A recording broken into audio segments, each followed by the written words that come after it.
Então, bom dia aí para todo mundo nessa sexta-feira, dia 30, estamos praticamente terminando mais um mês e queremos também agradecer a Deus porque nos conduziu durante todo este mês, o mês de outubro, o mês das missões, o mês em que nós renovamos a nossa consciência de que, de fato, o Senhor confia a todos nós uma missão, e esta missão, mais do que a divulgação de ideias ou o anúncio feito por palavras, a missão se realiza também no cotidiano, nas coisas simples da nossa existência e da nossa convivência. Em nome do Pai, do Filho e do Espírito Santo. Amém. Deus eterno e todo-poderoso, aumentai em nós a fé, a esperança e a caridade, e dai-nos amar o que ordenais, para conseguirmos o que prometeis. Por nosso Senhor Jesus Cristo, vosso Filho, na unidade do Espírito Santo. Amém.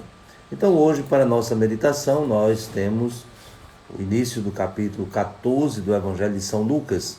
Então, Lucas, capítulo 14, os primeiros 6 versículos, onde o evangelista narra de forma muito sucinta a cura de um hidrópico.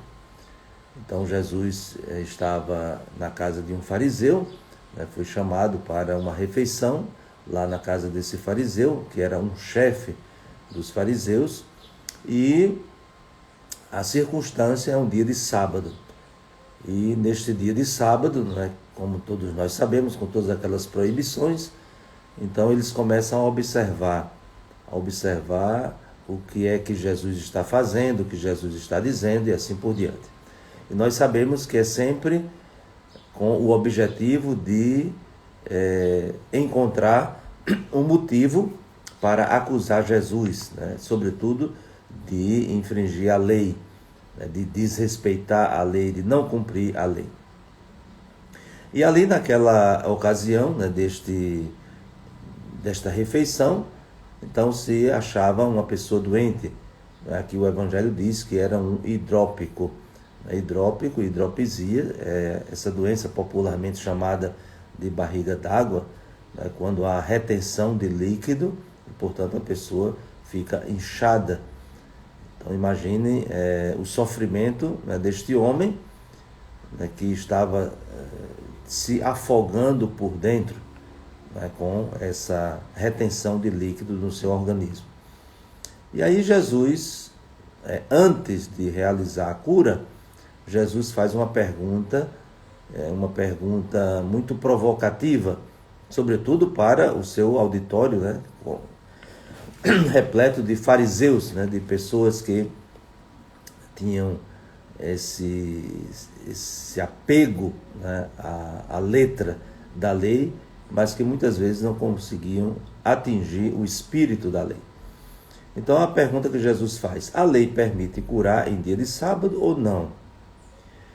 Há alguns dias nós ouvimos também aquele episódio da mulher encurvada, que estava na sinagoga também no dia de sábado, e Jesus a curou. E o chefe da sinagoga vai justamente fazer aquela reclamação: mas vocês têm 6 dias para a cura, e por que vem justamente no dia de sábado? Porque não é permitido. E aí Jesus, de novo, está numa situação semelhante. O que é permitido no dia de sábado? Até em outros trechos do Evangelho, essa pergunta, ela também se desdobra: se é permitido fazer o bem ou fazer o mal no dia de sábado? Então vejam que são perguntas aparentemente simples, mas que provocam um rompimento com essa visão legalista, reducionista, que se fazia da lei. Porque o dia de sábado era o dia de louvar a Deus por excelência. Isto é, e se louva a Deus justamente pelos benefícios que ele realiza. E curando uma pessoa no dia de sábado, ali estaria mais um motivo concreto para o louvor de Deus. Então, impedir esta cura era, consequentemente, impedir que Deus fosse louvado e engrandecido. Então Jesus faz essa pergunta, e diante dessa pergunta, para variar, eles ficam em silêncio. Mas, naturalmente, este silêncio não é um silêncio de alguém que está refletindo, está vendo sentido no que Jesus está dizendo, mas esse silêncio significa uma omissão, uma covardia, mas certamente depois eles têm muito o que falar e falar mal de Jesus.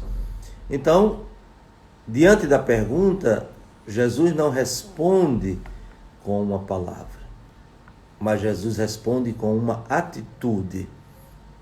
Então, diante do silêncio dos fariseus, o silêncio covarde, há também um momento de silêncio de Jesus, mas um silêncio que fala muito, porque é um silêncio onde as atitudes são vistas e as atitudes falam.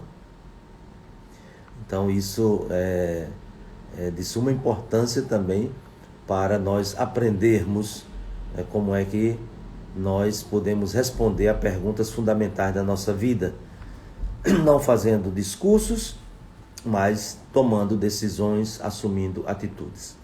E é justamente isso que Jesus faz. Jesus toma o homem pela mão, cura o homem e mandou o homem embora. Isso aqui são 3 momentos que nós poderíamos dizer que sintetizam de fato a vida do ser humano. Ele foi tomado pela mão. Então o próprio gesto de Jesus, né, de erguer o homem, né, isso, tomou pela mão significa ergueu, erguer, se levantar da Bíblia significa ter vida nova. Então essa vida nova que vai atingindo, vai alcançando a totalidade do ser humano, portanto, a verdadeira cura.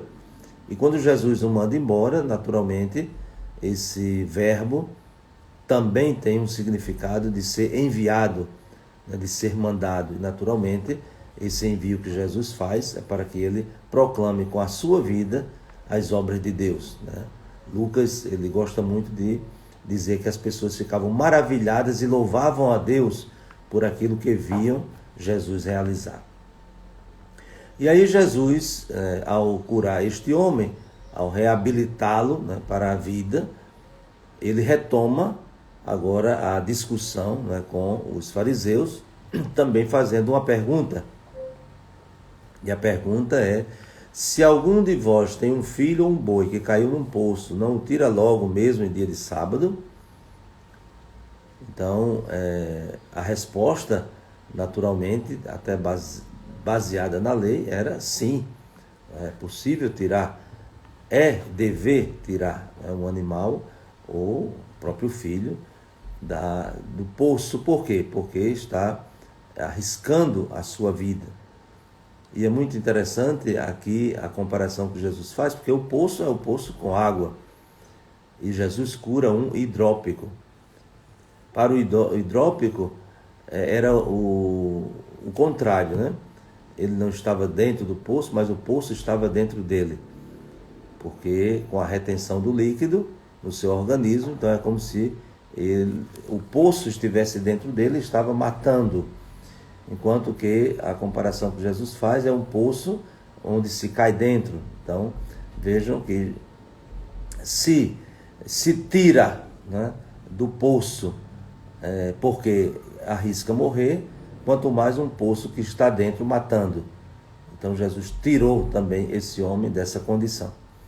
Então, vejam que o ensinamento de Jesus, como já dizíamos, não é simplesmente uma discussão sobre a lei, mas uma aplicação concreta da lei. Os fariseus faziam uma aplicação, entre aspas, da lei de forma casuística, reducionista, literalista, e geralmente muito mais para impedir do que para favorecer. Enquanto que Jesus liberta o homem da doença, porque está libertando o homem dessa escravidão de uma lei mal interpretada. Então, que também aprendamos de Jesus, né? Jesus nos ensina essas atitudes, atitudes que vão abrindo o nosso horizonte e vão nos comprometendo cada vez mais com a vida. Então que desça sobre vós a bênção de Deus Todo-Poderoso, Pai, Filho e Espírito Santo. Amém. Um bom dia para todos e até amanhã, se Deus quiser.